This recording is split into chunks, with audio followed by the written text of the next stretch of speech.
प्रिय भौणी मैंने आपण समस्त को नमस्कार। मु आपण मानकर प्रिय राज। तो आपण माने देख पारथिबे कि मु एबे वर्तमान को जगार अछि आ देख पारथिबे ए जो एरियाटा अछि ए एरिया रे ड्रैगन फ्रूट टा लगाइछि आ मु जोटी बसछि ना सेटा होछि गोटे टावरटा से टावर ऊपर सब एरिया रे देखि हुए। तो आपण देख पारथिबे सेटा होछि ड्रैगन फ्रूट गछ 12 एकर जमी रे एटा लगाइछि आ देख पारथिबे एटाकार जगह केमिति अछि आ ए जगह नुआ लगा ड्रैगन फ्रूटा।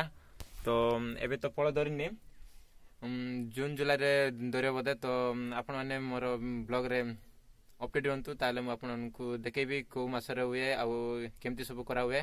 तो भाई माने आपण माने देखंतु आ एन्जॉय करंतु। एट्रो ए पर्यंत लगाइछि ड्रैगन फ्रूटा देख पारथिबे केमिति का अछि आर गछटा पूरा लाइन रे अछि एमितिका। तो एमितिका ब्लॉग चैनल देखिया पई मो चैनल को विजिट करंतु राज ब्लॉग रे। तो देखा नेक्स्ट ब्लॉग रे।